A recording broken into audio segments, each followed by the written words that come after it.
They say that experience is life's greatest teacher. But as far as relationship understanding, I've come to learn so much about companionship thanks to that incredible instructor that eventually taught me to seek truth.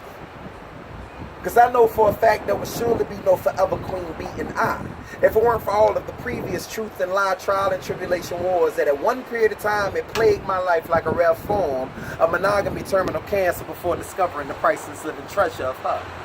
I remember back in the day when I finally got over my girl's icky stage and became that unknown Mr. Love Hall, writing love letters and poems just like Darius did. Right before Love Jones, it became an instant classic and hit back in '97. You see, just like him, I had so much love to give, but I couldn't understand or fathom for the life of me or why I couldn't find a solid girlfriend to save my life. I was told I was too dark, too skinny, showed love way too much too early, and being too damn funny was a sign of weakness that would get me nowhere at all in life. Informed I needed to change my overly humble and loving ways if I wanted to find a solid girlfriend, more or less a future wife. So over my 9th grade spring and summer, I hit the gym extremely hard like Arnold and made a few good and bad personality and attitude adjustments. And like an addict with a bad love for a bad habit, I became heavily addicted to riding emotional roller coasters. I incorrectly discovered from the misguidance and teachings of an ex-lover is that you should expect your significant other to eventually fuck you over regardless of how much you love them. You should always be prepared to have to play chess with the value of their royalty.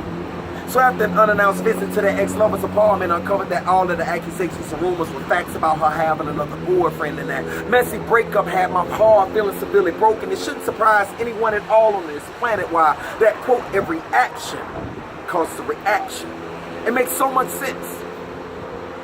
Quite a few hearts were unintentionally broken on that long road to recovery due to the cause and effects of my interactions with that ex-lover.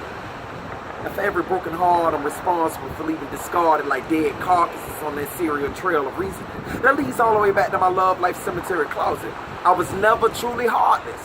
I was only interacting with you all like the ex-lover taught me to be in order to be happy, and I'm sincerely sorry that you all became a necessary sacrificial pawn, an emotional game of recovery to positively recover who I used to be and ultimately help me capture my queen. After my last experience prior to Queen Bee, when I found myself fighting to survive the latest mental injury, suffer from what you get when you choose to boomerang through an emotional roller coaster of women like a Marcus, playing around with a bunch of Christies, Avons, and Jacquelines, in search of an Angeles, when I finally took an honest look in the mirror and accepted the fact that people can only do to you what you allow them to do to you. And hurt people don't have to hurt people in order to heal. And from that very moment is when my full emotional recovery began. The moment that relationship and interaction that you share with anyone has gone from that feeling of life invigoration to that Vivian Green realization that loving and interacting with that person ain't nothing healthy. It's time to get off that ride. It's never an issue that you can't. The question is always, will you choose to listen to your experiences and exit that ride before it derails while you were on it? It's too late.